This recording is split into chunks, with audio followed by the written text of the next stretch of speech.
Whoops. What is up, everybody, and welcome back to Spectator Mode Podcast. This is episode 187. We are less than 20 away from the big 200, and it's an exciting time, but also very frustrating time. But you'll see that when we talk about the topics. But before we get to those, let's talk about the people who are joining us. The guy with the very shaky camera at the bottom is Kevin. Kevin, what are you doing? Whoops. Oops. Just get some height. Get some better height. Sorry. He got caught in HD. Exactly. Scott, my buddy Scott, and of course, howdy. Get silly is back from PAX. What does it say? Post-PAX East era. East era, yeah. The PPE. I thought it said post-PAX PAX. Like, is everybody? No. I did not get sick. I did not get sick that PAX. Some people did, but I did not. Shout out to Claritin. You're the best. It usually happens a couple days later. So we'll just wait and see.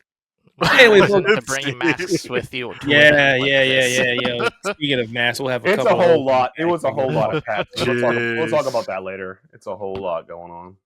And as always, before we go, been starting this little thing where we get to thank our fans, our audience, people that check out our content on YouTube and our website and talk to us on Blue Sky. And I know some of you people are still talking to us on Twitter. We're not replying. I do apologize. We do not go to that very inconvenient, not nice place. I'm gritting my teeth right now not to say anything else about that place. So if you want to get in touch with us, it's a website. Blue Sky. Yeah, it's a website. It's one of the websites that I don't frequent anymore. And I'm not trying to tell you what to do, but if you want your sanity kept. Yeah, that right there. Yeah. But beginning of every show, what we like to do is talk about the games that we played and or stuff that we watched. We're trying to keep it capped to 15 minutes because we all know we can go very, very, very, very long. I will go first, to be honest, because I haven't been playing much of anything this last week outside of Doom Dark Ages, which I think is an amazing game. And even some people were complaining about it because, oh my God, it's not on the disc for the Xbox. I play on PC, so I haven't had a disc in. I didn't have a disc problem. For 20 years now. PCs have disc? What? I think I still have that's like a disc drive, just not attached to the PC. Yeah. I feel like, look, man, this is a company called Limited Run Games. Like, if you wait enough, maybe they'll charge you $100 for a video game. I don't know. Oh yeah. Hey, I'm not still alive. Yeah, you'll have to wait about 2 or 3 years to get the actual game. Yeah. So, I'm not going to go into the whole, it's not on the disc thing because, guys, you should know that we're way past this. We're moving to complete digital. Just accept the future and just it is what it is. PC gamers have accepted it for a very long time. So no. That's because PC gamers have competition on the digital storefronts. Exactly. So outside of that, been watching Andor. Good. My normal anime, my Gundam. Can't pronounce the games. The name of G-Cox. It's a really weird name. I hate that name. Been watching that. I'd call it Gundam G, but there is already a Gundam G. Right? Fighter, yeah. This week was really good. Which is the GOAT? G Gundam's the GOAT, man. I don't know about that, but yeah, I really haven't watched much on TV either, and outside of Doom, and there's really nothing I've been playing. I think I'm at the point where I don't want to play anything, or nothing just interests me right now outside when I play Doom. I think it's because I'm waiting for the big surge of games to come out, and I know if I start playing something, that I'm going to get screwed. We all know what I'm talking about. We all know that Elden Ring's coming out very, very soon. And IGN's been doing a shit ton of dumps in the game, and I'm like, could you please? From what people are showing, you could probably beat that game in like under 48 hours if you're good enough. It doesn't seem that whatever. No, I want to play it for the online experience and with people. I want to see how good FromSoft has actually used online. Yeah, Keith wants to suffer together. I've done this plenty of times with various different people, different FromSoft games. So I'll leave it at that. Kevin, what you got, man? Let's see. I just started Clair Obscur last night. Nice. So there's definitely that. I can see why people love it. Like, the dialogue is there, definitely. Like, at first I was on French, and then after I switched it back to English real fast, because I don't know. I like hearing Charlie Cox suffer. Like, it's just great. Let me get this straight. Let me get this straight. you don't want to hear it in French, your secondary language. Okay, people. I was forced to learn French. You know that. I hate all of you, man. I hate each and last one. Hey, Creole Canadian, person, like Jesus. after grade 11, we can throw it in the trash. You know? Like, Hey Kevin, you're a little Yeah, low. it's Could like, you me in adjust the mic Spanish. a little bit? It's just a Oh. tad low. oh, sorry. You're fine, just a little low. Oh, sorry. How about now? Still Is he still low to anybody? He's a little low to me. what? Could be because I'm old. My ears are dying. Jeez. Old Oh, man what's ears that? dying. Oh, You're old, you're sick and tired. You still host podcasts. I know. I shit. hate. I really hate being like this. And folks, don't take this anyway. Me hating this. I'm just you ever just get run down and you're just like, hey, this is the wall. This is your face and wall. Instead of your face hitting the wall, the wall's like That sounds about right now. That sounds about right. Oh gosh. Like, give me a break. Give me a break. Rate me up a piece Get a of Kit that. Kat bar. You have to say when you're hungry, Keith. Here's a Snickers. You know. Oh gosh. I can't have that much candy, man. I mean, Working on outside that. of that, what else am I doing? Capcom Fighting Collection, too. Playing that as well. Oh, the reviews came out for that today. Yeah. It did. Yeah. You're still working on did. yours, aren't you? I'm finishing touches. Okay. Yeah. Late. Beyond Now put you on the Modern spotlight, Solid. just like I knew that people were like, this game's reviewed today. Like, oh, it did. Okay. What happened? Yeah. What happened? Now that there? we're on the Open Critic Discord server, I get that too. It's like reviews are out. Oh my Are gosh, they really? Did not know that. No way. How could that happen? Solid collection though, definitely. I mean, CVS 2. Solid. Yeah. Solid collection. Another Capcom classic. Back when Capcom was the GOAT. Oh wait, they still have some good games. It's more like, wow, game. we learned the collection formula from Capcom. We're going to overprice you and give you arcade ports and blah blah blah blah blah. I'm old. Let me talk about blah blah blah blah blah. Defense. Yeah, I mean, I guess, but I mean, it still felt pretty solid though. It does feel solid. It's solid. I mean, at least it's not like the Konami experience with their collections, where sometimes they're good collections, and sometimes you're just like, "Why did you do this?" Yeah, it's like it's not Konami. Yeah, it's $50 worth. Okay, like yeah. I mean, that's not give Konami any credit either, because they took them way too long to do what they're doing now. That's not give them any credit. I mean, and also leaving the gaming side for a while, and then they're like, you know what, maybe we shouldn't do that. And you're like, yeah, maybe you shouldn't do that. Yeah, maybe Metal Gear Solid shouldn't be a pachinko anymore. Yeah, yeah, maybe. Yeah, why maybe, not? Yeah. I mean, outside of that, I mean, I'm watching Lazarus. Still watching that at the moment. Solid anime. Oh my gosh! I mean, last episode was kind of slow, but I mean, everything else about it, incredible. And Guilty Gear Dual Rulers as well. Great So anime. That's pretty good. I would recommend. You know, great anime. I love Dual Rulers. I love it. I'm saying this as a guilty for now. It's the greatest thing I've ever life. Oh god. Right? Oh my gosh! Like it's just, it just feels like you're watching what Arc Systems wanted to do from time. Just like, anime form. This was Daisuke's vision all the time. Oh yeah, exactly. A president with a metal arm. Yeah. I don't want to hear that word at all today. No, none of that word. You figure out which one it was. It's more like 24 president, you know, like. Paul. I said it again. Sorry. Yeah. I thought it was Metal Arm. You didn't want to hear. No. I love Metal Arm. God, yeah. Now we're on what's going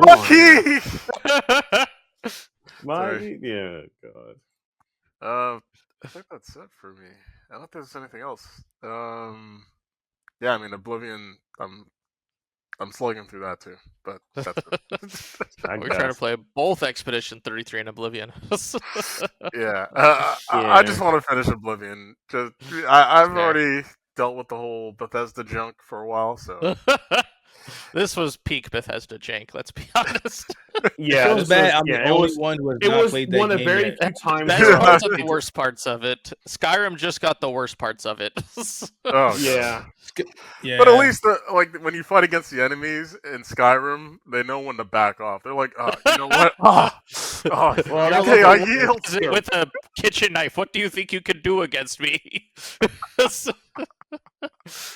Yeah, exactly. Like 50 seconds later. Well, no, stop, please. Jank. All right, what you got, Scott? Alrighty, so I actually finished solo leveling this week, so the second season. Oh my gosh, no way. I'm actually happy I did, and I do have some reservations on my feelings of it, but overall I think the anime itself is pretty positive. No. Tell me what your reservations are. See if they align with what I've been saying about this show. They went way too fast. They focused way too much on him getting overpowered in the first season. I really wish they would have let us see him level up more, rather than just being like a montage. Now he's the strongest guy you've ever seen. Yeah, And he's like, he went from like being a D rank to like S rank in an episode, and you're just like, what about the other ranks? yeah. That's my big concern with that. So it's like, so he's like God. So why do they need any other ranks? Like, why do the D ranks even need to be like? We don't need to do anything anymore. Like, why are we here? Just Yeah. whatever. I mean, season 2 pretty much confirmed that S ranks are useless now because he's so much higher power than all of them put together. Right. And it's just like he basically soloed the arc at the end. Like he didn't need any of them. He just decided to wait a day because he wanted to have a day with his mom. Oh my And then gosh. I haven't seen it yet. we had all these deaths happen just because he didn't want to show up to solo everybody. He wasn't And even then like training or getting strategies. He was just like, I want a day with my mom. And then when he did come on the scene, he just like, I got this, guys. And everybody's like, what? No, I got this. Where'd you come from? Don't worry about that.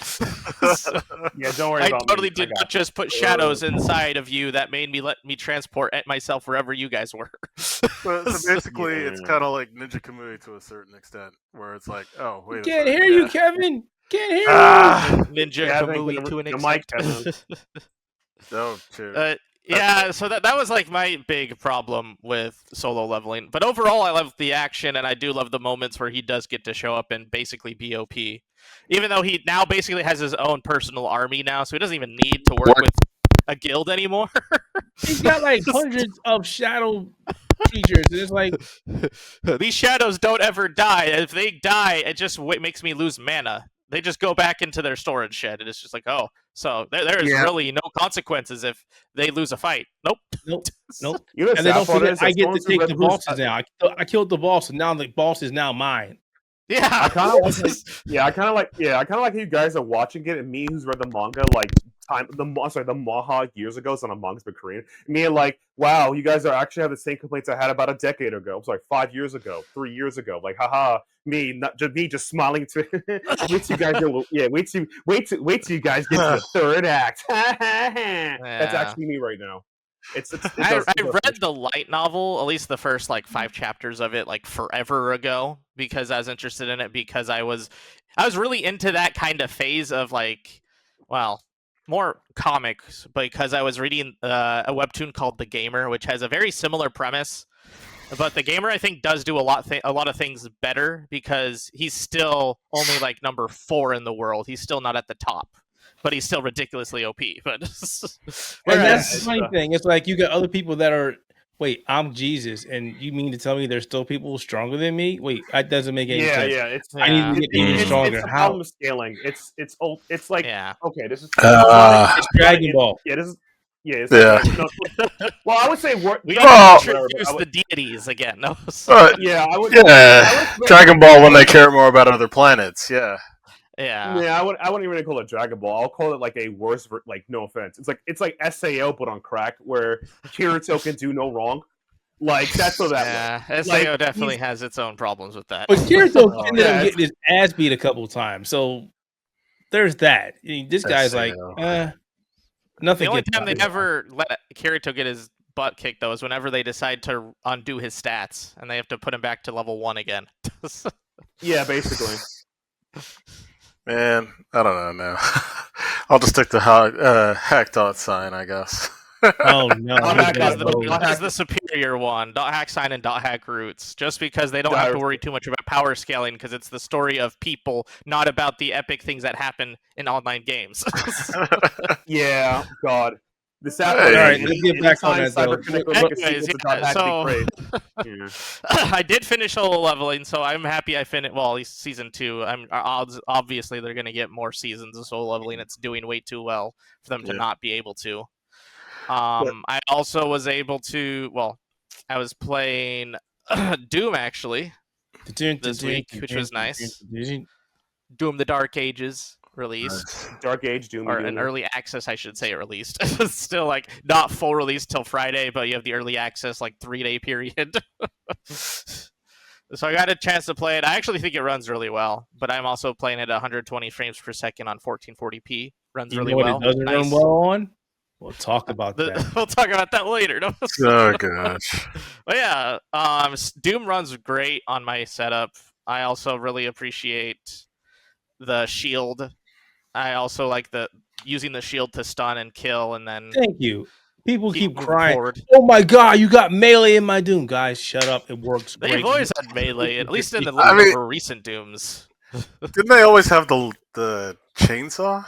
Yeah. They've always had the a lot more chainsaw. melee in this game now. You got the shield. You could argue how well the chainsaw looked in previous Dooms, but it's so much better. And then you have the shield dash that basically you can jump in the air, do it, smack. I love doing the when you jump off a cliff and then smash the shield on the ground to give like a giant shockwave, and then you can just go in and go for the big guys as the little guys are trying to get back up. It's just like people are just trying to complain to complain, and they want to play this Doom as like every other Doom, which you can technically, but I don't think it's as fun if you play it that way. What do you think about the music? It's more fun when you actually use the shield for doing all the cool acrobatic stuff you can use with it. What did you think about the music? Just play Doom Eternal. What did you think about the music? Oh, I love the music. I think it's really good. There's still this ongoing, Mick Gordon's not doing the music, so the music sucks. I mean, it's not. I mean, that's not a conversation we'll get into. Trust me, it would be like Gordon does do good music, but he's not the only one that does good music. You're allowed to have more people in the room to do music. Here's the thing, man. I'm gonna be very polite with you. Look, I'm a Final Fantasy fan. And I enjoy I enjoy Noble's music. I think he's goated. I know the difference between him and Sorkin. Even though Sorkin do music, I prefer Nobu. But if someone's gonna tell me that Sorkin does better music than Nobu, then we're gonna have a fight. And that's what's happening in the Doom community. It's like, I know what you're saying, but I'm gonna fight you for that. God damn. But yeah, so Doom is really fun. I do like the music. I think it controls really well too. I do mouse and keyboard controls, so they are pretty intuitive. But it's a shooter, so you can't really go wrong with mouse and keyboard controls. I haven't seen too many shooters that mess it up. I was gonna say there have been some. You said you haven't seen too many. There are some, but for the most part, shooters are generally pretty good when it comes to mouse and keyboard controls. It's just usually like RPGs or like other things that can sometimes mess it up. Another game I played was Death End Request Code Z this week. I already have my review up for that one. For those of you who aren't in the know-how of Death End Request, this is its third game in the series, but it's a spin-off, so it's not like a mainline title. They used it as like a mystery dungeon type game where the whole you make a step and then your opponent makes a step, you do an action, your opponent does an action kind of a deal. And they have a weird balance for it where the way that you level up in this game is by dying. And you have to die specifically in different ways to like different enemies, to boss enemies, on like trap tiles, like around the maps and dungeons. If you die to like environmental effects, you get a different level up. So it kind of incentivizes you to die because the whole premise of the game, well, the series really is death ends. And to receive as many death ends as you can get so you can unlock them all in like the gallery or do stuff. In this one, you unlock skill points for your skill tree by dying. So every time you go and do a dungeon and die, you go back to the dungeon, you have another level up already, basically. You could do normal leveling too with actual like experience points and defeated enemies. But if you die in the dungeon on like normal or higher difficulties, then you lose that level, but you retain the stats, kind of a deal. So it's basically, yeah, it incentivizes you to die. Some people might not like that. Some things I did like about it were because actually I did like some of the animations that they did for like the death ends. The only problem is some of the art was very much reused a lot of the time, but that's kind of an Idea Factory thing where they recycle a lot of assets in games. And I don't say that's like a bad thing all the time, but it is when like you're trying to get a specific death end, you finally get it and you realize, oh, it's just the same asset of a different death end. I also got to play Toho Spell Carnival on Steam because Idea Factory likes to make this week their week where they release every game in existence that they have in the year. So we got Death End Request, Toho Spell Carnival, Neptunia Riders. Later this week, they're getting, or not this week, but next week they're getting Scarlead Salvation, which is just basically Anime Returnal. And yeah, so Idea Factory is sending me lots of stuff. So I played that, and I played Neptunia Riders. I finally got the safe stuff figured out with the development team. If you didn't read my mini review about that, I had a bunch of issues with the game running on the computer as opposed to running it on any of my handheld devices, because the computer decided that my saving doesn't exist and I can't save anywhere, and that my screen doesn't exist and I can't run it. So I've been playing back and forth with them a lot this week, getting that to work. That sucks. It now works, though. They did an update Monday that fixed basically everything for me.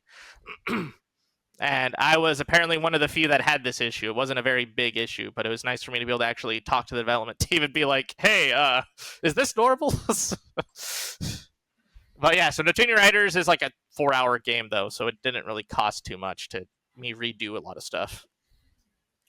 Toho Spell Carnival is the one that I'm more sad about because it being like a grid-based RTS bullet hell, I was hoping that the mouse and keyboard controls would be awesome, but they weren't. Instead of basically using a mouse and keyboard, you're just using like 2 controllers on your keyboard, which is, I guess they just basically map the inputs to different keys, which is fine. But I was just excited to try with mouse and keyboard because it screams like you should be able to click your character and then click them somewhere else.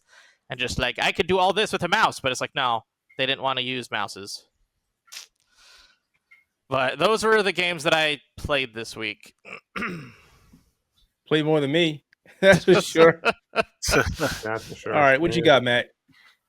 Outside a couple of odd games on PAX, I'll talk about that later. Games that did not play PAX related was I played a lot of Balatro because someone challenged me. He says you can't beat erratic deck in under 20 minutes, and I did it in 5. I'm like, dude, how are you doing that? It's like, and I had to explain to them physics, law, numbers. Like, okay, here's a tip how to play erratic deck, and I mean this is the easy. First, when you pick a deck, you open it, you count how many face cards you have of each kind: kings, queen, jacks. Those are the faces, and sometimes aces. You count them. How many of these you got? If you got more than 5 of them, more than 4 of a certain card of ace, king, jack, you play towards that, and then you win the game, etc., etc. This is just basic. So I'm not even getting to like number theory. Challenging Get Silliest to a math game challenge. Yeah. No. I've also had a don't chance do to play some I played some Kaiborg. I had a chance to play some Star Vaders. I'll probably do a review on that later. And I played a lot of City of the Wolves online, and that was offline. I can say that because it's not an indie game. And somebody at the arcade brought Breaker's Revenge. That was kind of fun. I've also played Double Dragon's Gaiden. I played Double Dragon's Gaiden to unlock the 2 new characters, Jeff and Abo. They're not that great as characters compared to the last one, but it's okay. Still recommend the game. At least it's free. And I also been playing a lot of Grand Blue Fantasy Rising. I've been enjoying that because I'm like, I'm not a big fan of Strive. Unless they make Strive 2, I don't really care about Strive.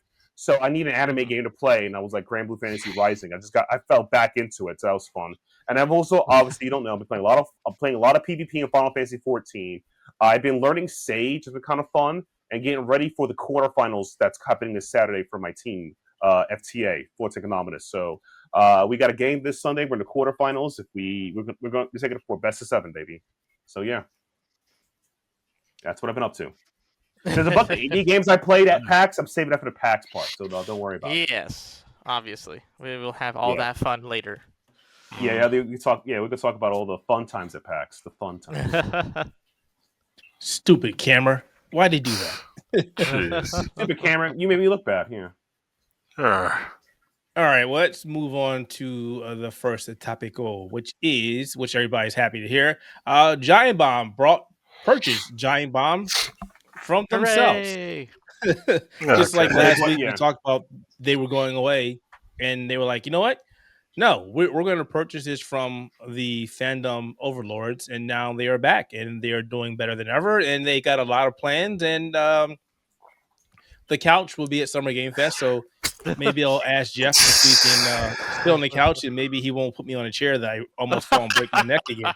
Oh, gosh. Because it was great to be there, but it was not great to go, oh, my God, I'm about to fall this entire show. I'm about to fall off this damn chair. This is not cool. Oh, God. Let's not do that again. Oh, my God. So, yeah, that's good to hear. There's not really much to say other than if you like Giant Bomb, continue to support them and, maybe keep supporting us as well. And moving on from that, and if you read all the countless articles and listened to the skies falling from people who don't do actual journalistic work, Steam was not hacked. It was not compromised. Do not pass go, collect $200. Everybody who talked about it was incorrect. It was wrong. Steam came back and said, Valve came back and said, no, that never happened. Where'd you hear this from? Yeah, whose man's is this? Literally, whose man's is this? It was another problem of where you need to actually do investigation of sources before you go run with articles. Especially when you look at the source and you see it as an individual who didn't understand how leaks worked, and they didn't understand how the dark web worked. Because the knowledge that we had of the supposed 80 million users that are supposedly leaked were emails. Only emails. There was no passwords involved. There's not even usernames. It was emails. Emails you can get from public surveys, from hardware surveys that Steam does all the time. But you know what pissed me off the most? What pissed me off about this more than anything else? Again, the people who did not do research. So I'm going to put you people on blast. So we got PC World, CNET, Engadget, Windows Central, GameRanks, PC Games N, Tech Radar, all these PC Mag, all you big journalist outlets did a terrible job of doing your fucking job. And now I'm getting upset because we already have enough people out there going that gaming journalists are terrible, and then you go and prove them right by not confirming anything. You wrote an article to get your clicks, and then, oh no, we were completely wrong. You know the worst part about that is that even if they retracted or some didn't retract it just shows a level of stupidity at my brother in Christ. And by the way, when I came back from PAX, I was logged in Final Fantasy 14 and I was doing my PvP stuff. I was trying to there's a journey, okay? I'm trying to learn more than just Red Mage, okay? But the point of the matter is that in my free company guild, they were saying, hey, is Steam been hacked? It's lagging? I don't know. And then people were saying, don't log off Steam because you'll lose your account. Only to behold, I kid you not, here we are today. Oh, it wasn't hacked at all. At best, it was probably a server lag or something. I'm like, but what? That just hurt my brain because, oh my God, it's lagging. We're getting hacked. That's not how that works. No. Some people were complaining they felt server lag from Steam and from people who I know play Final Fantasy 14 and some people plays other multiplayer games. I have a couple of friends that have been trying to get me to play multiplayer Balatro. It's a mod. It's a cool mod. And they said, hey, there's some lag happening on the server. You think Steam's being hacked? This is where it all came from because they felt lag on Steam. It's this is a potential. It's not the reason why, but it's oh my God, no one double checked it. That's the whole thing.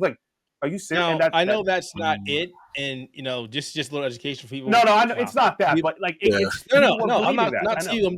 putting out. It's a little bit of education for people out there. So Steam is nothing but a DRM. It does not run your servers. When you play Street Fighter or Final Fantasy or whatever you play, you're on the servers of the publishers or the game developers. Steam does not run those servers, guys. So if Steam is getting hacked, you're not going to see any lag. No. Trust me. That's not how this works. Also, if you're on Steam, you should have two-factor authentication. So even if you do get hacked, they still can't get your account. And if you don't have 2FA, you're stupid. And in this day and age where anybody can compromise anybody's account, 2FA is a must. Isn't that mandatory for Google? I mean, sorry, seriously, isn't that like mandatory for Google? Like if you use any Google account, No, you have it's 2FA? not. It's It's not not. currently. But if you have like a good example of that for YouTube, if you are monetization, you have to have that. Yeah, monetized accounts do require two-factor authentication at least. Okay.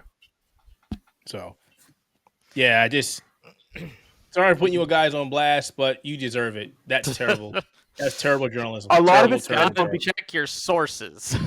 No, a lot of it came from like people felt lag or the server was slow or when you had refresh your store. No, not page, yours. and Not it loads yours. It's quickly. just the stuff that was happening today and all that nonsense. And I that know. I All was the reading it. articles and all the I things know. that were going on. I read it and I was like, this is why do you guys think there was no article on the website? And I'm like, no. No, I wasn't gonna plan to. I wasn't planning on writing either. Even when it showed up on my feed, I was like, especially when not. you look at the person, like one of the journalists at the first journalist that had it was trying to do was basically saying it's because of Twilo was being hacked, and Twilo does get hacked often. But the thing is they only have authentication tokens. They have no user information. Exactly. So that wouldn't do anything. If they got hacked, your email for Twilo might get there, but they don't have any of your information from any of the other like places that have factor authentication for Twilo. Twilo doesn't have any of that. They are a branching token. That's it. I feel that maybe Tech Talk might be a thing we'll do more later on because this is kind of bad. But yeah, that was bad. it. So But that was basically just, it's a lot of misinformation that people were spreading. Some came from vibes of the internet went down or whatever happened or this or that, and they ran with it to say Steam was hacked, only to behold, no, it wasn't hacked. It was nothing. Thanks for being journalist, I guess. Yeah. nothing burger. Thanks, guys. It really made me feel nice and warm today. Part of the reason why I'm really disgusted. But talking about disgusted, let's talk about Electronic Arts forcing its employees to return to the office at least 3 days a week. They really haven't said why, but we can all speculate that either they are tired of their employees working from remote because they're stupid, because people have been working remote for decades and doing a great job developing games, interacting with their teams. I've been working remotely ever since my son was born. So he's now 16 years old, guys. So yeah, and I did a bang up job even before my company laid me off because they suck. But I'm at another company, Boeing, and I'm working remote and they love me. So whatever, idiots. So I think what this actually is EA basically going, not everybody's going to want to come in. People are probably going to quit. Yeah. This is the start of the layoffs. Well, I mean, they've been taking some L's for the last while anyway, right? I mean, let's call it what it is. Like, for instance, Veilguard, right? It's it just goes without saying. EA has been doing nothing but L's for a while now, and it's just pretty much anything that's not Respawn. Yeah, outside of the sports games and Apex Legends. Yeah. I mean, no, let's not even say that because that Titanfall game that was going to happen is not happening. But apparently, it was going to be some kind of what was it? It's going to be its own extraction shooter, but nobody really wanted it. Which I mean, we are reaching the weird saturation of extraction shooters, where like how we were reaching it with before of hero shooters, and then battle royales. It's one of those things where people thought it looked great like 5 years ago, and now all the development cycles are starting to end. And either the game's going to be released or not released. Oh, yeah. The thing with like all of them just copy each other's formula, so we're just getting like the same crap. It's great. I love it when my games are almost, when my my mainstream games are just the same game like 10 times over. I love it. Like, let's be honest, it's so good. We just wanted it's so good. I love it. I love it when my Titanfall 2. mainstream That was games it. are the same game that was popular when I'm playing already. I love playing Valorant 6 times over. I love it. I love my Frag Punk. I mean Valorant. I love it. Oh my god. No, that's not. I love it. But yeah, I mean, Yeah. I was happy that it got canceled. I mean, I hate the fact that their work got canceled, but Yeah. for the moron who greenlit an extraction shooter for a follow-up to one of the best single-player first-person shooter experiences of all time. Yep. And you're gonna go, oh, that's just not follow-up with that because we left the door wide open for a follow-up. No, let's just do something dumb. Why would you do that? I mean, You want to know what happened to BT? Yeah. You want to know what happened to Jack Cooper? Stop screwing us around. Oh, extraction shooter. Anyway, glad that happened. So sorry that Electronic Arts are being stupid and people are being forced to come to their job. I understand it, but for you to have no reasonable explanation other than we want you to come in, or maybe because we got this contract for these offices and we're not being used, that's your problem. Most likely the reason is because of the office space they want to use. Because I mean, you also have the other reason where you hear supervisors who get annoyed that they don't actually get to supervise people, at least physically. So they want you to come into the office so they can supervise you physically, but that also doesn't really do much other than make people have to commute and waste time. Yeah. And maybe pay those people to commute because you made them. You said, hey, you can work from home, and people probably moved away to certain places because they're working from home. And now it's like, well, I'm 100 miles away from my office. Well, then you're going to have to drive 100 miles or you're going to have to find another job. That stuff right there is bullshit. Complete utter bullshit. Should not be a thing. But it's EA, so what can you do? It's terrible. Oh, totally. Like, I mean, well, like, sorry. I mean, as you were saying, like, but I guess with Titanfall, when they did get Apex out, I guess that's a bit of confidence. That's when you knew the dream was dead. Oh, it's like that we could do anything. It's a good example. That is similar to what happened with Unreal Tournament and Epic Games. You know, Fortnite came out, and then the Unreal Tournament game they're working on. Oh no, that's dead. We don't care.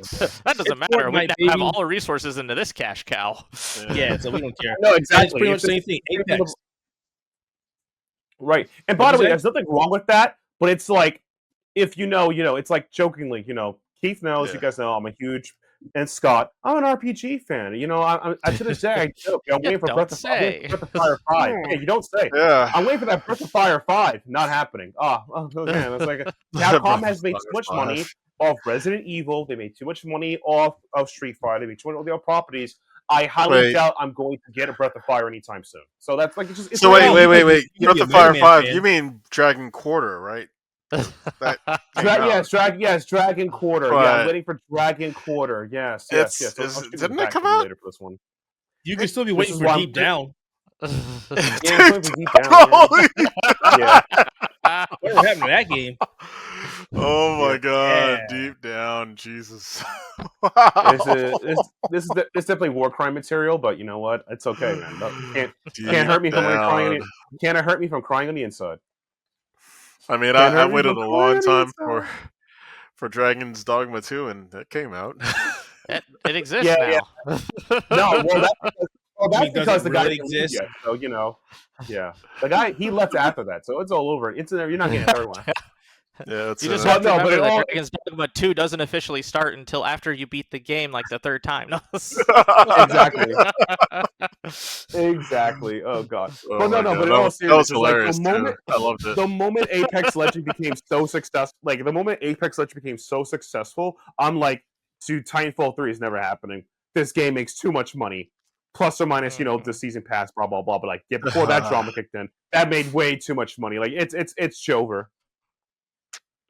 Y'all had a good time, All right, let's get on. Let's move on from here because the frustration train keeps on moving. So we got the Xbox price hike, and PlayStation was like, "Me too," because now they're talking about they're going to raise the price of the PlayStation 5 Not to mention they already raised it in several regions as it is, but because EU like, and the UK, it's already been raised due to inflation. But now we got tariffs. Now we got tariffs, which actually do suck. But we're not going to see apparently any of the actual tariff problems until another 90 days again. It keeps getting moved. Yep. It's funny, right? Because because we have that 90-day, whatever you want to call it, backing down, ceasefire, whatever you want to call it, because China's like, whatever. The prices still haven't dropped. Yeah. Stores haven't dropped their prices. They're still where they are now. Like pre-tariff, or I'm sorry, after tariff. They're not changing their price. That's crazy. I can't believe it. So, yeah, it's annoying. I hate to see that that's happening to everybody. It's BS, but we kind of said that with the tariffs happening, electronics were going to go up, gaming consoles were going to go up, everything was going to go up. We've said it multiple times. I'm pretty sure you're tired of us saying it, but we're going to keep saying it. Shit's going up. Get your stuff now. And if for everybody's like, oh, it's all right, I'll wait till Black Friday. Black Friday, it's going to suck. Do not do that. Black Friday is going to be like a normal console launch day at this point, where if you try to get in, you got to wait in a line for 4 hours just to be told that it's sold out. And by the way, by the time of Black Friday, you won't even know if we are tariffed or not, because again, it could be a pause, it could be an increase, it could be whatever. It's just so inconsistent. Yeah. Like, God, man, freaking you got coward leaders, man. Talk a big game, can't do nothing. You can't even do the wrong thing right. You suck. Yeah, think about that. You can't even do the wrong thing right. You suck. Think about that. Like, I expect you to mess up. Right. On the other hand, I'm scared they're trying. I've accepted that you're so incompetent you couldn't do it. They are so incompetent they cannot put milk in cereal. That's how bad it is. Like, Jesus, man, you can't put milk in the bowl. You're telling people that you're doing these tariffs, and because we're not getting our money from these countries, and they owe us money. Blah blah blah. Yeah, I'm like, all right. All right, but you canceled. But you caused the tariffs again. Not the first time. Again. Yeah, this is another time that tariffs get and supposedly delayed. Not to turn the show political, but this is what happens when everybody's like, no, this is bad. You need to stop. The market was like, excuse me, you're stupid. Not do this. In case anyone's wondering, tariffs do in fact not decrease the value of eggs in stores. There's a whole thing about that. See, when you buy something, right, it comes from somewhere. That other place may have purchased or made it to put the cost of you doing it. If things are too expensive to make or get, you're going to pay more for it because it costs them more to make it. That's it. That's the whole science behind tariffs and whatever you buy for the rest of your life, unless you live in socialist utopia, which does not exist yet. This is what you get. And yet, it's never going to exist. Never. Yeah, exactly. Yeah. So inject the money directly in my eyeballs. I'm waiting for that. You're gonna have the antimatter machine just pulls everything out of his ass. Oh, there it is. I needed that. Star Trek. Yeah, exactly. I need a PlayStation 10. Thank you. Mm-hmm. Yeah. Where's the generalization? So yeah, folks, PlayStation. Yeah. Go ahead. Oh yeah, but yeah, like I was saying, it's like. So basically, like, the message of the podcast is, if you're gonna buy something, I hate to be that guy, irresponsible. Buy it now. You don't know what's gonna happen later. Don't expect them to do anything right. And if you wanted to buy a PlayStation now, just get it. If you're gonna buy an Xbox, get it. If you're gonna support the podcast, drop the Patreon money right now. We need it. Okay, just do it. Just do it now. I don't know about Xbox. I'm gonna probably stay away from Xbox. Maybe Microsoft will reduce their prices in a few months. And the sad part is, again, as we mentioned, because these tariffs are going into effect and they raise their prices, and when the tariffs are over, you think they're going to drop those prices? Survey says probably not. No. If they have a reason to keep their prices high so they get more profits, they will do that. Because greed will step in. Oh, so we were making so much more money, we decided to keep the prices there. All right. That means you're going to have less people buying your stuff. But let's be honest right now. Let's play the other side of the equation. We're 5-6 years into the release of the PlayStation 5. I mean... 6 console sales have fallen off. They're going to keep falling off. Tariff prices, the increase of price of the tariffs aren't going to make things get any better either. So, No. Yep. Thanks for that, guys. It's a beautiful day in the neighborhood. God, I miss you, Mr. Rogers. You made everything so positive. R.I.P. And look at that. He was a great guy. He was a great guy until that one time he didn't do that. That one time he drove down the wrong neighborhood. Just kidding, it never happened. Oh gosh. So we talked about Doom: The Dark Ages being out. It's a phenomenal game. I really like it. Scott likes it. Everybody who's been playing it so far, who isn't complaining, likes it.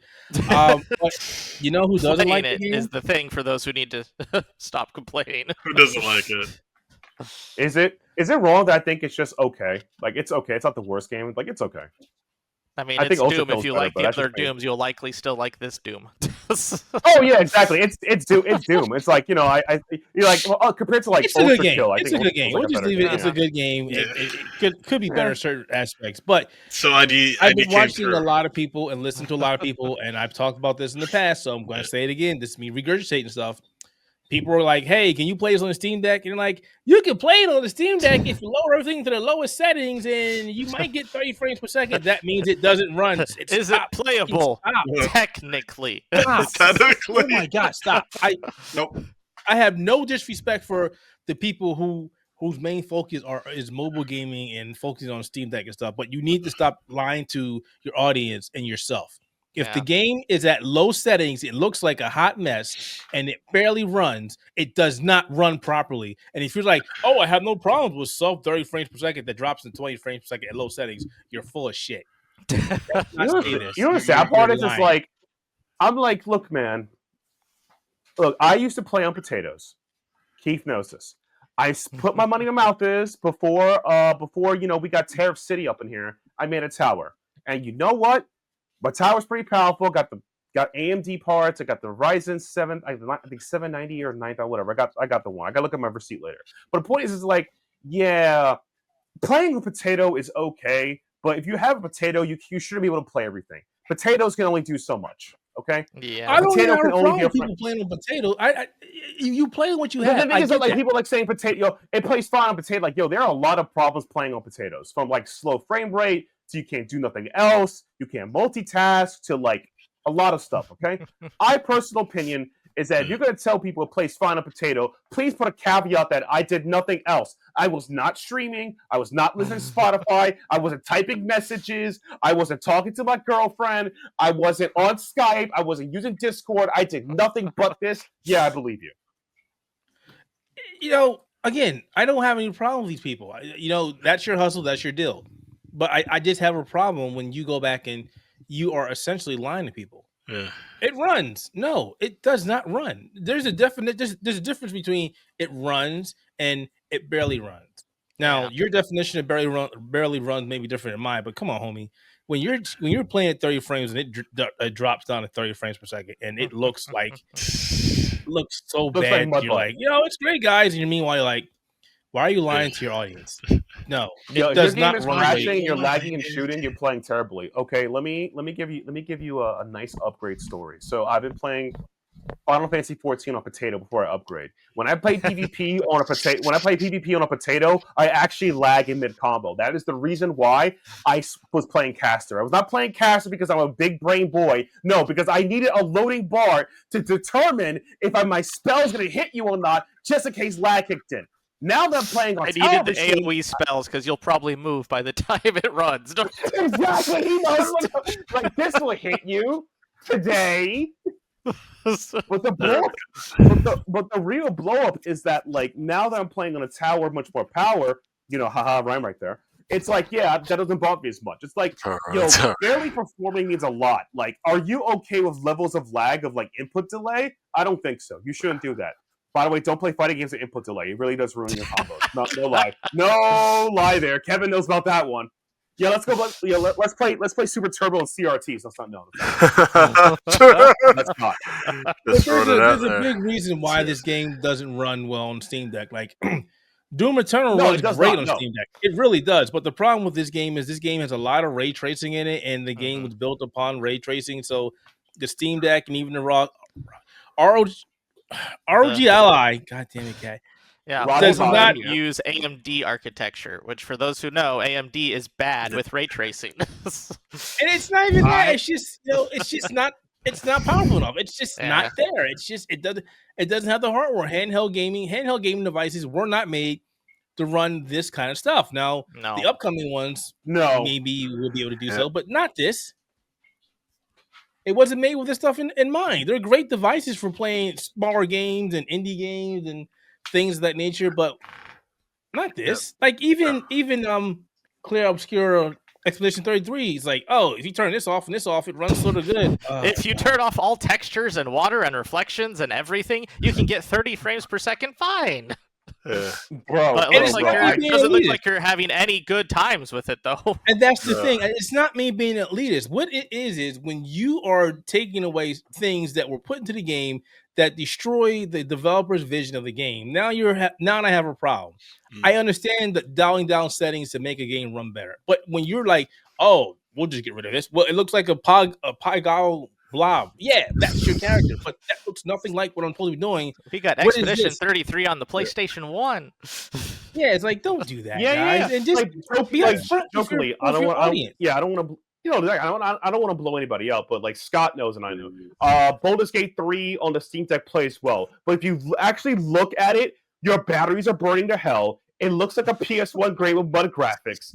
You can play it, yes, but it's not advisable. It's not advisable, technically. Yeah, technically. And I do not mean that as an insult. I do play Baldur's Gate 3 on my Steam Deck when I put in the charger. If I'm away from my charger, my battery's dead. That is you have a good 30 minutes of play time. I don't blame that. I don't blame that. It's a survival. That's just the nature of handheld gaming. It's just when people are like, we need reality. this and this and this, the battery just can't. It just is not going to happen. No, exactly. Yeah, exactly. I agree. I mean, it's something that we've had to deal with for almost 40 years at this point. Right, like it's like you got a Game Boy. Even the Switch, you get like 3-4 hours on the Switch. It's like, hey, there's a lot of compromises for handheld gaming, and if it's not good enough compromises, I don't necessarily consider it that much playable.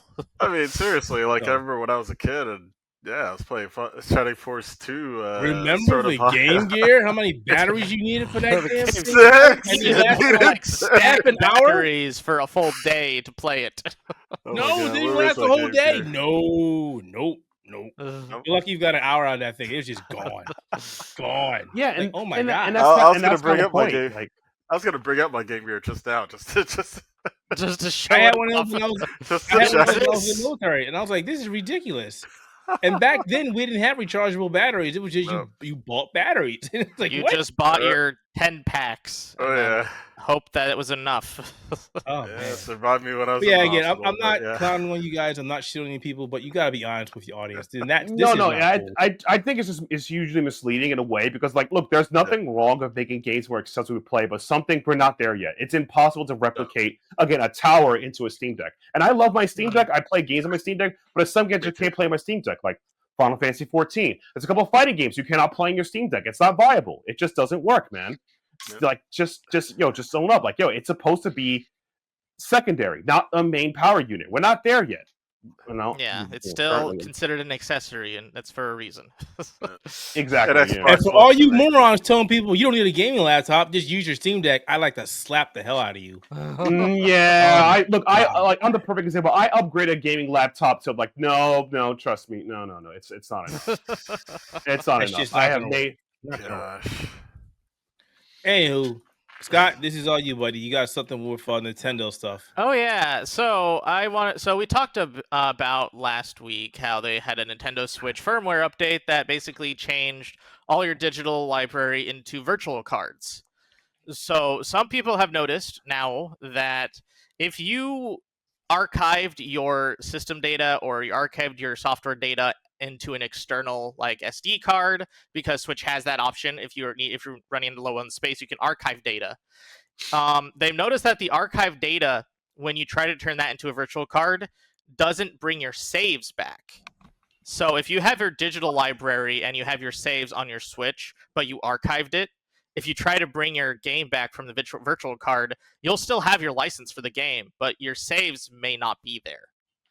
So that is something that you need to be on the lookout for if you're someone who has archived on your SD card.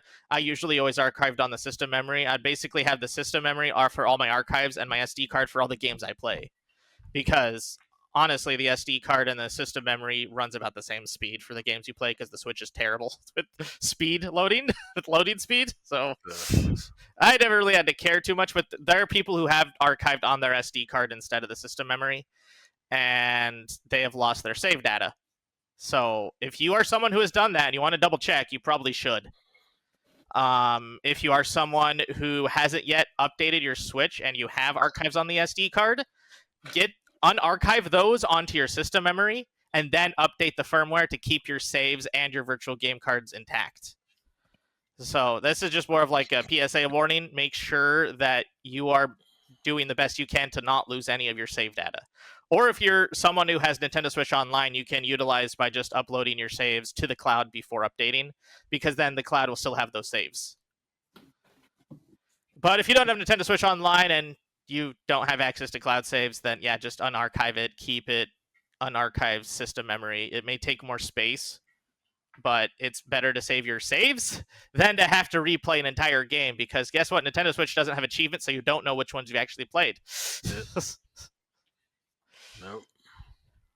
So just want to warn you all about that, because there has been notices of that going around, and I do think it's important to not have your saves gone, because saves in your games, especially if you're someone like me who's huge into JRPGs, you don't want to lose your 90, 100-hour game saves because you were too busy forgetting you archived it. Yep. Yeah. I have nothing to say. No. That's a real nightmare. Like, yep, that's it. Yep. So, yeah, I got my cloud save for my games on Steam, and I also have a external hard drive for both, just in case. Mm.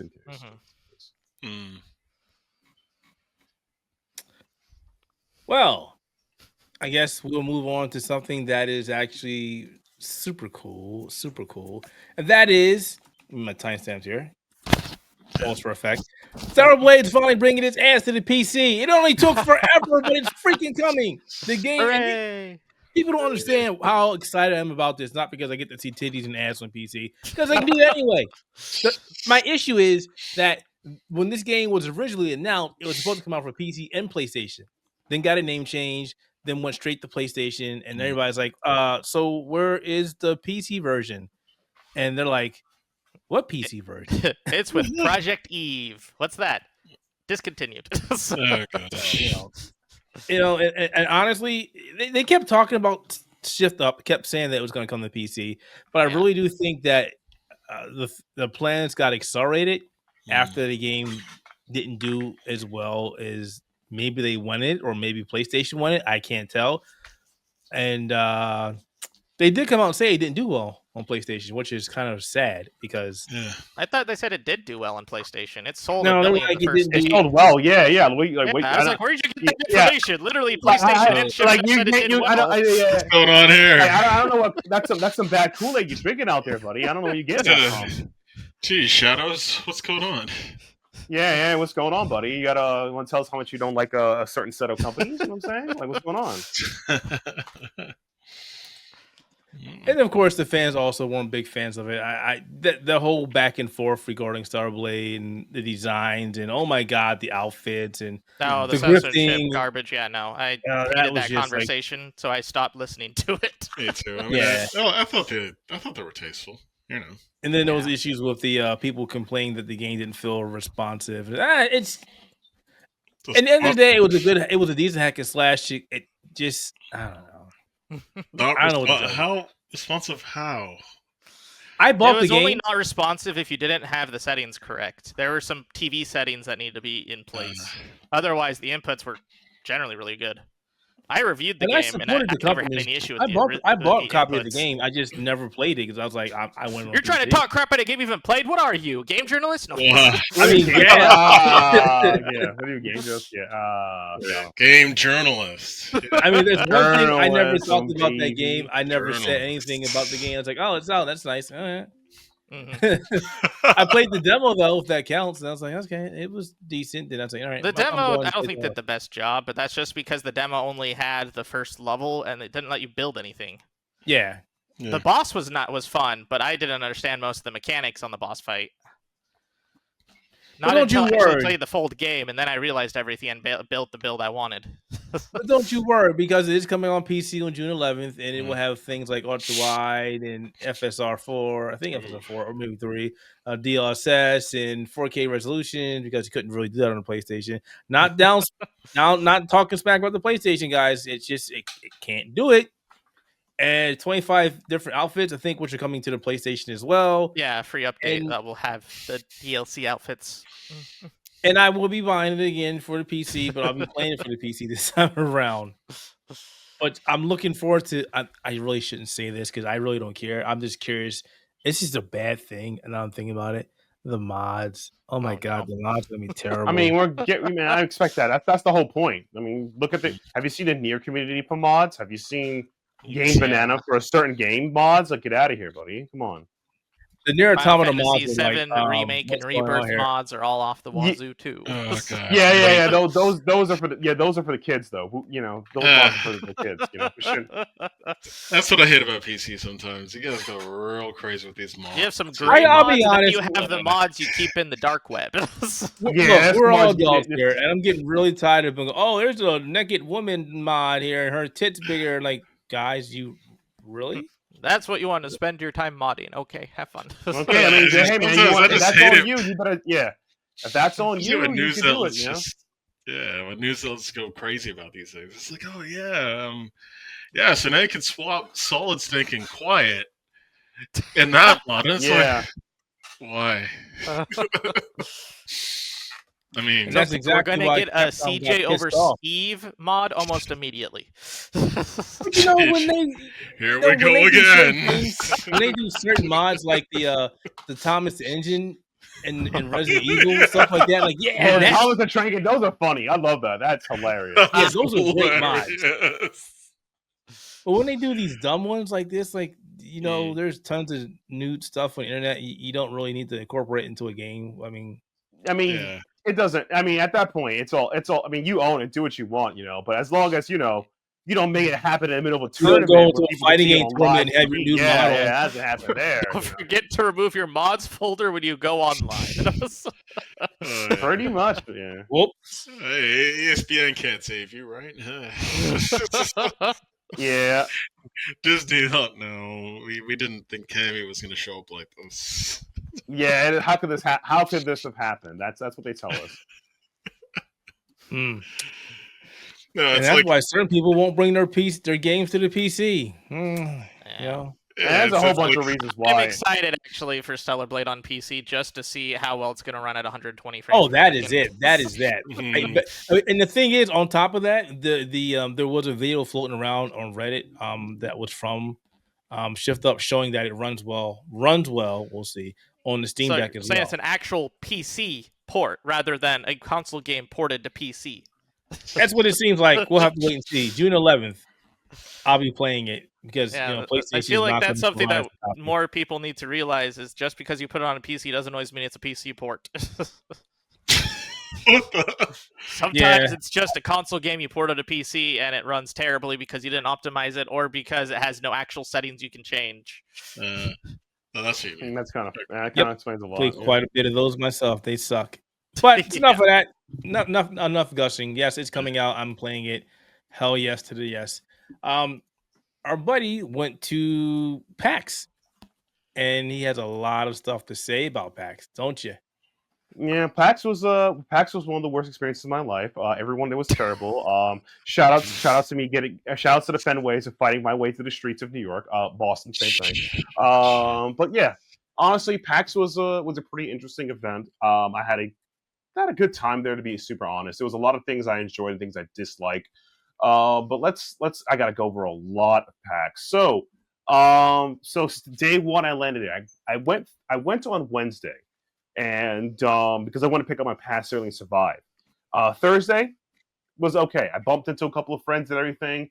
I managed to, I got my business cards. Everything worked out perfectly. Everything comes out on time. Going up Millhouse, and I'm walking around PAX, and I noticed that it feels a bit smaller. Why does it feel a bit smaller? There aren't a lot of developers there. Mostly bigger international developers. Now, the international developers that were there were what you expected, such as Square, Bandai Namco, the Poland Collective. Shout out to those guys. They're always great. Love to see you every year. And Playism, which was like the indie studio that just poured over Japanese games. But everyone else in between that range, not as much international. There was less games. Maybe, conspiracy-wise, there was less games because of, the travel experiences were not going great on the world. I mean, traveling was a B and a half. Speaking of travel, let's go back to day one from the gutter. So I go there. Rewind. So I go to the airport. I decide to use my new tech. I call the tracksuit tech. No longer I'm wearing pants. No longer wearing jeans. No longer I'm wearing button-up shirts. No, just a tracksuit, track pants, and sneakers. Just roll up on them, right? They're like, sir, take off your belt. What belt? Sir, take off your jacket. Throw it at them. What do you want? Let's go. And I get checked up, and that's about it. Now, lo and behold, the person who came to check my package, day one from the gutter, did not know what a Steam Deck was. That Switch? I'm like, yes, it is. And it's like, can you open it for me? I'm like, the zipper is right there. No. Yeah, can you open it for me? I opened it up. They said, yeah, it looks like, no, they put it through the scanner again. I'm like, my God, come on! They have to make sure there's no peanut butter inside it. yeah, I'm gonna put $500 mini hand. I'm gonna put peanut butter and jelly inside of it. That's what I'm doing. That's the dream, man. That's the dream. I will add to that. Every time I go somewhere, my son and company takes his Steam Deck, and I take my ROG Ally, and they're like, same thing. Is that a Switch? No, it's not a Switch. What is it? And I sit there and go, it is this. It is. So is it a computer? Yes, it is a computer. Oh my God. I don't even care. I just say, yeah, I don't even care anymore. I can't be the only person coming through the lines that has these things. All right. No. Trust me. Can't be the first time you've ever seen this, right?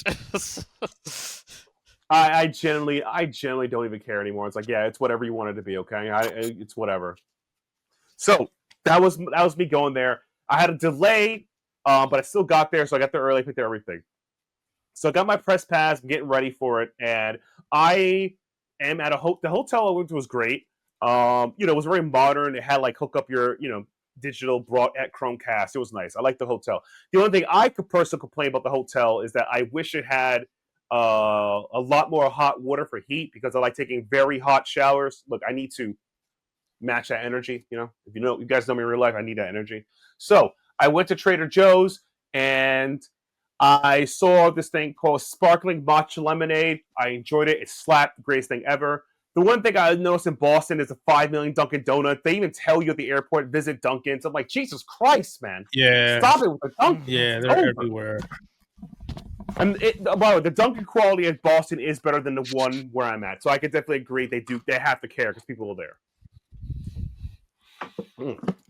So still not a Wawa, but that's a lot of Wawa. Yeah.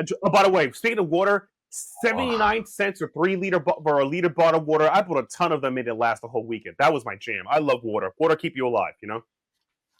I wish the hotel had a fridge where you could put. I don't know why hotels have a mini fridge. Your hotel didn't have a fridge? What the hell? It didn't have a mini fridge. No, it didn't have a fridge. Nope. Oh, wow. It did not have a lockbox, but not a fridge. Really called a hotel if it doesn't have a fridge? No. Yeah, I wish hotels had fridge. I mean, the hotel I've been to prior to this one also did not have a fridge, so it is what it is, right? So basically, I'm walking around and I see Devolver Digital, and they were selling meme shirts, and I'm like, what am I gonna do, man? What am I gonna do? This has to stop. I need to control my spending. I caved and bought a t-shirt. So that happened. So I'm a big, if you ever see somebody walking around and says I'm a big fan of the government, I mean, jokingly, of Devolver Digital, that's me. You know that. So during that time, I'm walking around, I'm schmoozing, I'm doing my thing. I played a couple of demos on day one, which I think was Thursday. I played Demon Tides. It needs some more polish. It's a fun indie platform. I'll talk more about that later, but it's not really later, but that's what it is. It's really fun. Apparently, the sequel to another game someone was telling me, and that's about it. After I got through that, I managed to meet some of my friend crew, and we went out for dinner. It was a good time, and I went back. Day 2, NDAs! That's all you need to know. NDAs. So I decided to play more indie. I played more indie games. I played Pit Puzzle, which is like I played against a developer, and let's be honest, much like Kevin knows, when we were NDA'd, we can probably say it now. We were not allowed to enter any official tournaments for a certain fighting game reviewed. Okay, if you don't know what it is, check the YouTube channel. Yeah. That's why. Having information is that. 2 months. I played against a developer in Pit Puzzle. He knew every combo. He knew exactly everything. I'm like, okay, buddy, I see how it is.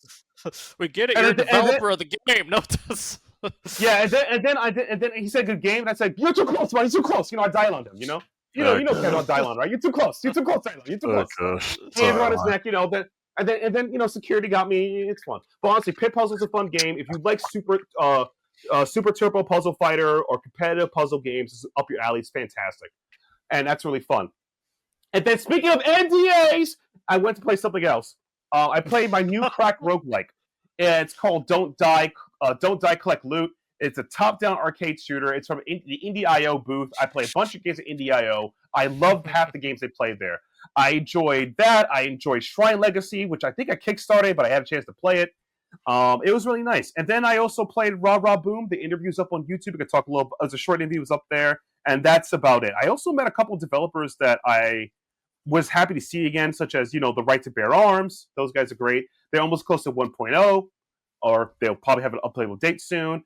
And I also had a chance to meet Toge Productions, the people who made Unbound. They also made Keys for it. I play a bunch of the games. It's not coming ahead, but they're cool people. It's nice meeting them. So my opinion of PAX is there was a lot of indie games to play. I met some cool people. I met some Trails of fans. I met 2 of them. One of them was a piece of shit, and the other one was a nice girl who cosplays Estelle, who was clearly like, I'm so excited to play my favorite game. I'm like, good for you. No spoilers. Enjoy the remake. I found 2 JoJo posers. That's about it. And I found Super Eye Patch Wolf. He's a nice guy. I think he's a great human being. He dealt with my autism very well because I was just rambling about point-click adventure games when he brought it up. Let's. Oh wait. Oh God, get serious on point-click adventure games. Check the YouTube channel. That's what you do. Jeez. So that was an experience.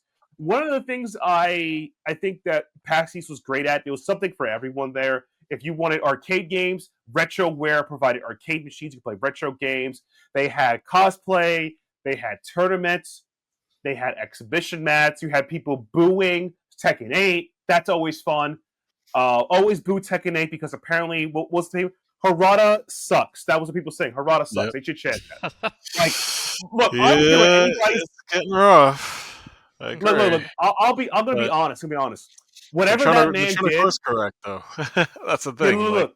Yeah, when he said don't ask me for shit, he meant that. And then when you asked him, you get what you get. That's my hand. That's how I feel about Harada. He did tell you for years, do not ask me for shit.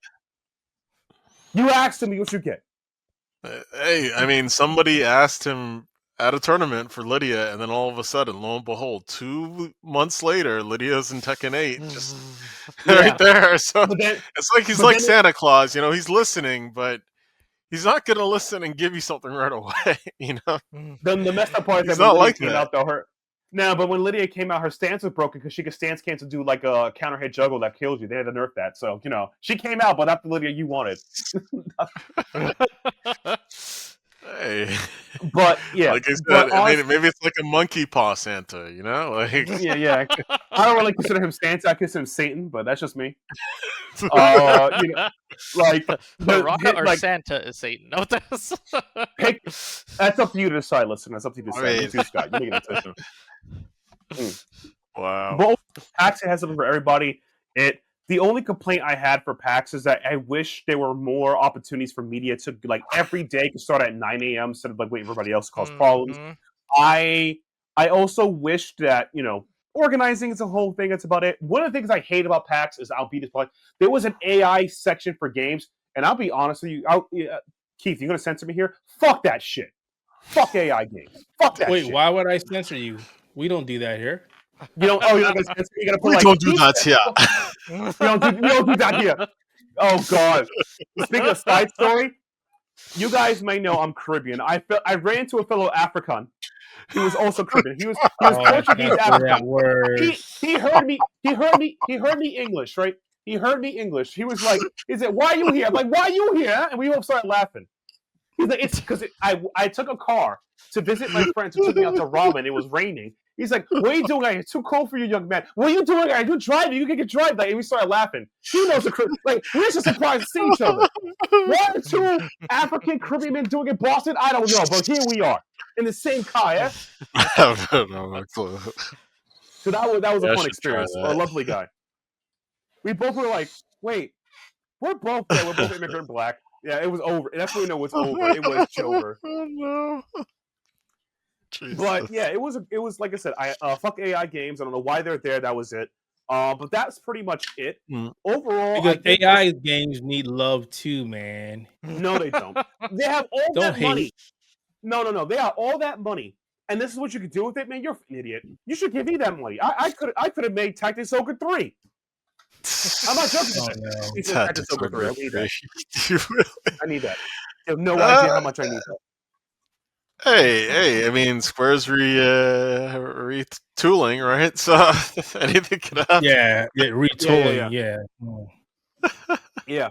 That's Well, a nice honestly, word of saying fucking up. If I had to give this PAX overall, I'll have to give it like a B. It was solid. It was fun across the board. There was a lot of games there. More people try. I interviewed and met some people. I got a lot of stuff going on. I played a lot of demos. Some I could take photos of. You can check on my Blue Sky. Some I can't talk about because of NDAs. There we go. I said it out loud.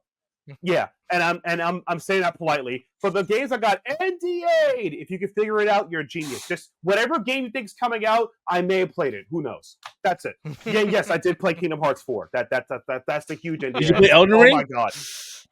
No one plays Elden Ring. Come on, that game is not worth playing. Jeez. Oh no.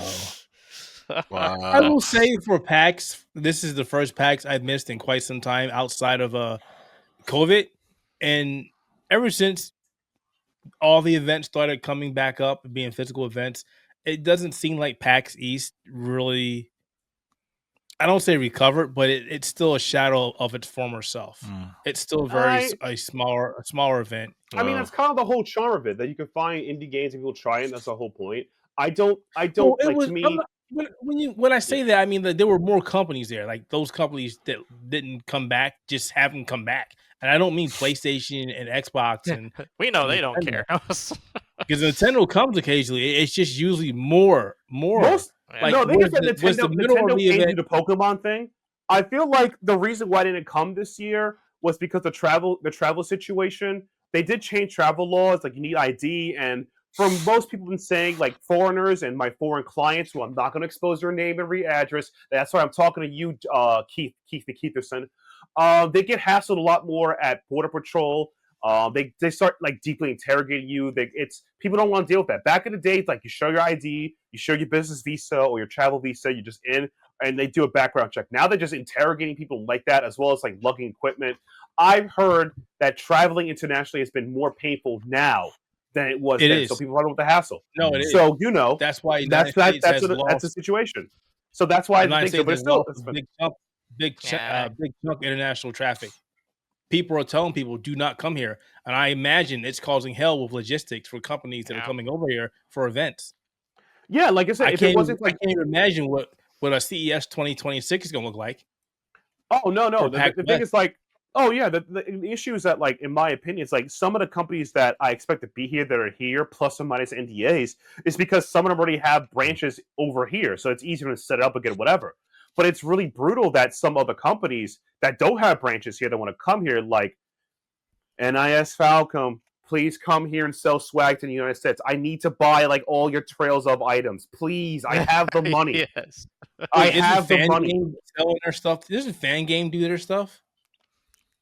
They just opened up a new Trails merchandise called the Bracer Guild. Yeah, it's I think it came out. It's coming out this week or next week. I've always been correct, but it's like it's not. I'll probably just buy a T-shirt. There's other things I want, such as Van Archide's jacket. A head pad for Reen. That would be great. Could buy one of those. That'd be great. Reen head pads. That would be great. I like to buy Joshua's depression journal so I can look at myself. But man, my life doesn't suck. Your life is trash. Me, I'm living it. I'm king, baby. Yeah, seriously, Joshua, please see a therapist. I'm just happy we got 3 and 9s in print. God, yeah. But it's like, yeah, that's kind of a situation. So I feel like that's kind of hurt a bit. Behemoth is there as always. No new games. It's Behemoth. They're like the founding fathers of the indie universe. It is what it is. And that's that in a nutshell. But overall, like I said, PAX, it was less stuff, but it felt more complete. There was a lot of stuff around. Shouts out RetroWare for providing arcades to play old school games and fight whatever. And I give it a B. I really did. I enjoyed my time there for what it was, for all the games I played. And the only thing that there's a couple of games I am looking forward to come out. One of them's being Swamp Meat. I'm looking forward to that. I'm looking forward to what you call it, Shrine's Legacy, which I believe I have Kickstarted, and I'm looking forward to Don't Die, Collect Loot. Those are on the top of my head. I'm looking forward to the impression on me. And I'm just like, I'm hoping for the best. Also, Pit Puzzle. I am hoping for Pit Puzzle because I want to rematch against the developer. He cheated. Okay. He said that you can't play my game because we don't allow Frenchies here, and I was hurtful. I'm like, what do you mean Frenchies? And he pointed to me and I got picked up. That was really weird. Kevin knows about that, right? Being a fellow Frenchie. No. Yeah, Frenchie. You betray le go. No parler français. That's what it is now. You don't parler français no more, huh? Oh my God, you betrayed us. No. I'm done. I destroyed it. After grade 11, I was just like, no, I'll just switch to Hindi. That's easy. All right. This is why we're firing you and replacing you with Don Cheadle, everyone's favorite French actor. Wait, we're getting Captain Planet. All right. Yeah, exactly. Don Cheadle. Oh God. Jeez. War Machine. Yeah, but overall though, that's my opinion about PAX. I had a good time. Most of my time was spent with like meeting on Dunkin's, but I felt this PAX was great for me on a personal level because you meet friends and whatever. From a gaming level, it was okay. But what made me sad about PAX, overall make me sad, is like, again, I wish I could do more stuff as media. I wish they opened the floor up every day at 9 for the media. That's it, because that extra hour really does make a difference. I'm not joking. Me having a chance to play one or two demos actually helps a lot. And I'm not saying, I deserve it. I mean it. Bro, there's a lot of content I have to cover. There are emails I have to send. There are people I have to hug. There are sacrifices that have to be done on the altar, okay? Like, look, man, I don't have a firstborn yet, but if I need to get Kingdom Hearts 4, I know my firstborn is going out that window. Jeez. Look, these are sacrifices that have to be made. Also, shout out to the fighting game community of people who play fighting games at PAX, because people don't want to believe this. Salvatore is over. He's popular. A guy won a match at the big stage with Salvatore using Noble Throw. Noble Throw when he yells his name Salvatore. I think it's the back row, right? He's like, Salvatore! The chat and the entire arena went, Salvatore! We're like, and Salvatore wins the match. I'm like, you have no idea how over Salvatore is. Oh, gosh. People love him.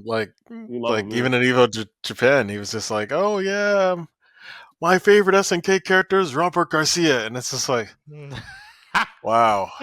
He actually pays attention, Yeah. Like my man, yeah, God bless him. He, unironically, if they remake a new King of Fighters game and they have a Team Southtown or Team City of the Wolves, I want him on a team. I don't care who else you pick. Guaranteed Salvatore for the next King of Fighters. You can have Team Mark of the Wolves and Team City of the Wolves, and then Team Southtown or Team Fatal Fury. 3 Fatal Fury teams at once. Go for it. I'd rather just get like DJ Team and just put him on there with Duck King and everybody else. I mean, no City of the Wolves team. No. We need City of the Wolves team. You know why? Because we need an excuse to have Mai in the. You know what? It's worn to me. Mai in the biker suit is worn on me now. I'm cool with it now. I was all about the the Shinui booty. You know what? Tummy Mommy Mai is great. Tummy Mai is the future. We got to start.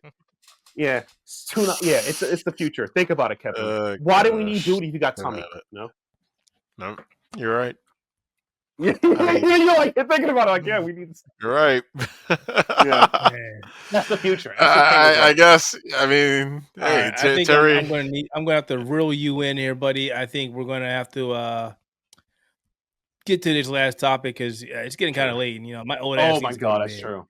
Yeah, you gotta get that bedtime, Grandpa. Yeah. Oh wow. I gotta get that 6 or 7, 8 hours of sleep because I'm a grumpy bastard if I don't get it. So that said, Kingdom Hearts Missing Link canceled. Who's got this? Scott, you got I'll this. take it, yeah. So Kingdom Hearts Missing Link, for those who don't know, was supposed to be the gacha game that was a sequel to the last Kingdom Hearts mobile game that was called Union Cross. It was supposed to take place at, for those of you who don't know Kingdom Hearts lore, Skyla ad Kalim, which was essentially like the original Keyblade Master Realm, and is supposed to basically do the future story of what was known as the Dandelions, who are those who survived the Keyblade Wars in Union Cross. And it's supposed to basically be the kind of like the middle ground between Union Cross and what we got with the Dark Road with like Xehanort and Ericus' story. Unfortunately, though, after lots of consideration and apparently a lot of closed beta testing, they have decided now to cancel the game entirely, and they are now moving the entire staff of Missing Link to Kingdom Hearts 4, as they are apparently finally ramping up development for Kingdom Hearts 4. It's about time. Like, how long has it been since we've seen that trailer? Like, the first trailer, I think. Really? Was it 2024? Oh, 2023. No. I thought it was 23. Yeah. High time, man. I get tired of Square Enix whenever they have a trailer like this, and then all of a sudden they don't work on the game until God knows when, and then after later on, like about 7-8 years later, oh yeah, we're gonna start doing this now. Like the same thing happened with Versus 13, which turned into 15, and it's like, yeah, that whole development cycle was fantastic for everyone involved. Totally. I mean, that whole. At first, they had that whole Middle Eastern cave shootout thing with the guy in there, and it's like, oh, this is a tech demo. It's like, all right. Then they do this, and then they morphed it into 15. So. Yeah, it's interesting to see how much gets revealed with Square Enix before things are ready to be committed to. Yeah. I think that's a lot of their issue, especially the PS3 era, where they had so many ideas of things they wanted to do, and very seldom did they actually get to do those things because they'd either cancel the projects or they changed it entirely to something different. Exactly, like the whole Final Fantasy VII remake, which got that tech demo back there, and it's like PlayStation 3, and you just see Cloud looking like a Backstreet Boy almost, just and you just see that stare, and it's like, oh, what's coming? We're doing this. The amount of people that got so hyped because of that tech demo, though. Oh man, yeah, but I mean, I'm kind of glad that Square did cancel the gacha game though.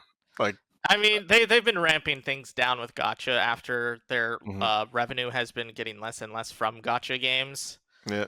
They've closed a lot of games the past year and a half now of all their different Final Fantasy knockoff gacha games. They closed off some of their other games they've worked on, like the Saga gacha game. So the Dragon Quest gacha games, they had 2 or 3 that they had to cancel because they made. Oh, dude, I'm still kind of reeling from Babylon's Fall, actually. Babylon's Fall that one. That wasn't a gacha game, but it was probably just as expensive. And bad. So now it seems like they're finally focusing on just straight video games, which I hope is the continuation. I imagine as long as Ever Crisis does as well as it is, it will still run, but it will every gacha game in existence will eventually close down because you can't make profit forever for them. I don't care how much money you can make from a gacha game; it's not going to last forever.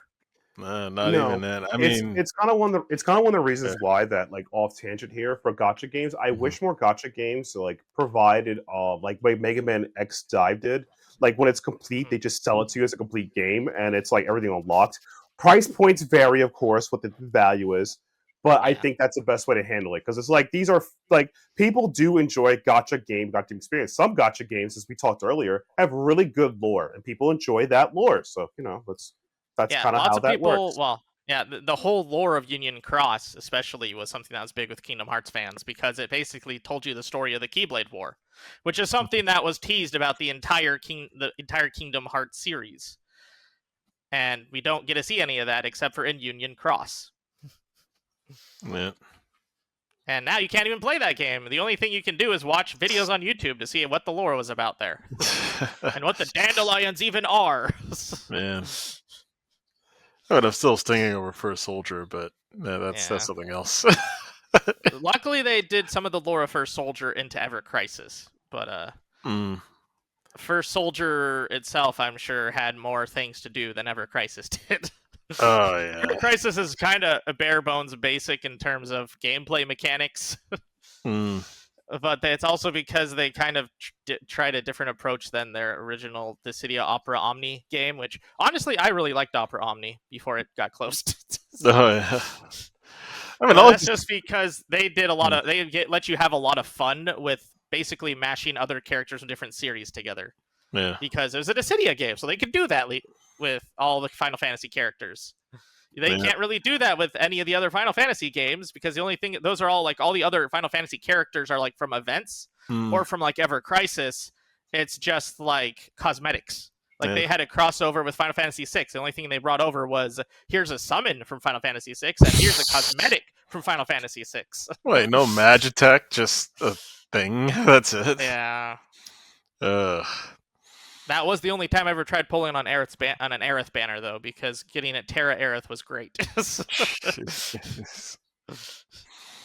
Man, oh man. I mean, the city itself, I'm still sad about that, but that's a different story. All the Dissidia games, well, NT, I'm fine with not having played too much of it, but the PSP Dissidia games were peak. Oh yeah. I mean, if Dissidia NT took pages out of what the original did and just not just stick to 3-on-3. I mean, I thought it would have done better, really. I think NT's problem was it was designed as an arcade experience, and then they tried to port that to a console, but not make it a console experience. So they still had to keep you want to have your 3 characters that were controlled by 3 players next to you, but they didn't want to do that, so they just made it online versus 3 other players that were also not next to you and online. Yeah. And they even made it so that you still had to have some weird save data transition that's supposed to be in the arcade. It was based off of a card. Your card held all your data that you were able to play the arcade with. Yeah. On NT, the game, they had to make some other weird modification so that it wasn't necessarily the card. It was some other weird thing you had to figure out. So that I just don't think they did a good job porting it from the arcade, but apparently it was really active as an arcade experience. But yeah, I own NT. I played it for a little bit, but it's kind of boring by yourself. Yeah, me too. And there's nobody online because nobody wants to play it.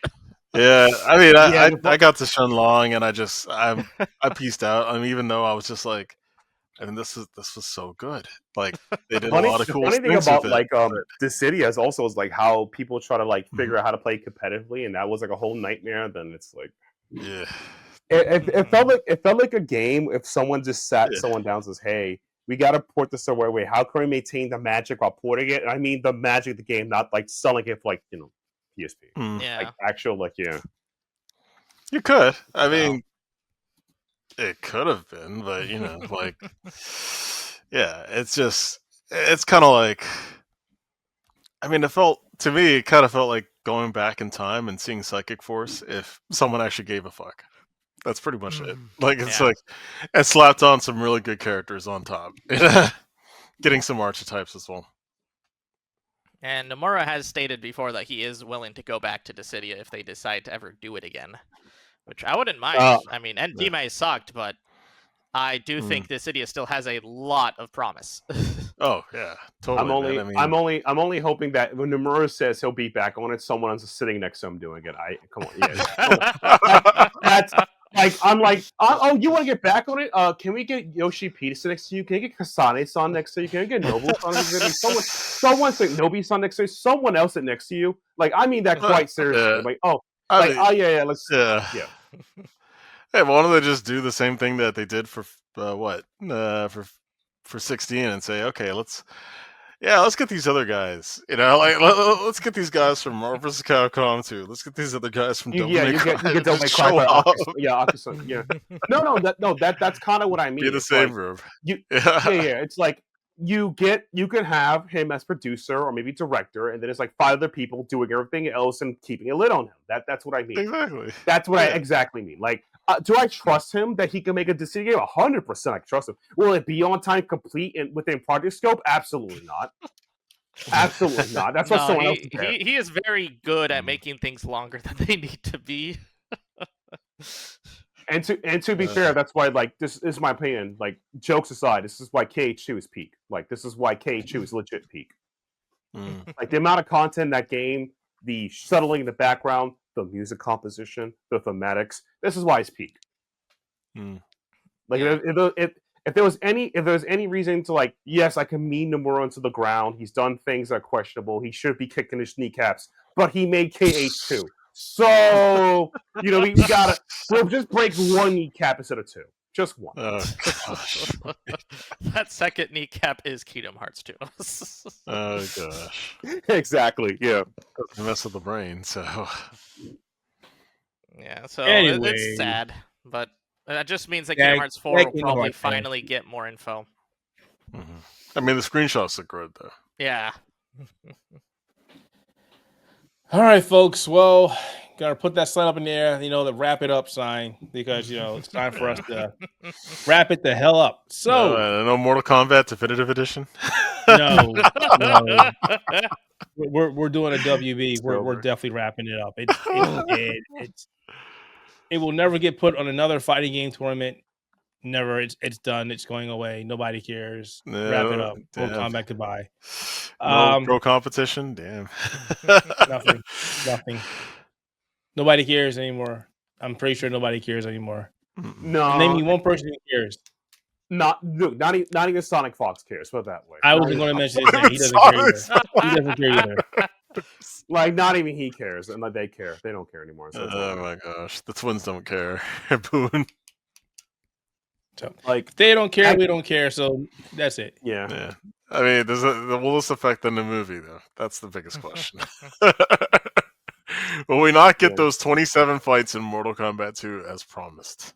Man, I'm just hoping this is a lesson learned by Warner Brother Games or whatever, man. I just hope they learn from this. Funny. Look, man, I'm saying I hope they learn. Will they learn as if an action? Hoping and the saying thing they learn. you should ask them is, I hope they learn the right thing from this. They will learn lots of things. The problem is they might not learn the right thing from this. I mean, case in point, Nemesis system, right? I mean, look where that's gone. It's not gotten them a Wonder Woman game, that's for sure. No. All right, folks. Well, we're going to get out of here. I'm going to take my old ass to bed. I don't care what the rest of these guys do. But for myself, from Kevin, I'm not sure what to tell you now. Post PAX East, get serious. Get Silius Exard. Silius Exard. Thanks for checking out this episode of Spectator Mode Podcast. As always, you can find us over YouTube, always at theoutofhaven.net. We got some great stuff over there for you to check out, so definitely check it out. As well as Apple Podcasts. Please leave a rating. Amazon Podcasts, YouTube, because our podcast over YouTube as well. Buzzsprout, Spotify, and wherever else you find great podcasts. But definitely check out Spectator Mode, or just, if you're bored, just Google Spectator Mode Podcast and you'll find us. All right. So thanks for listening. Thanks for watching. And we will see you next time. See ya.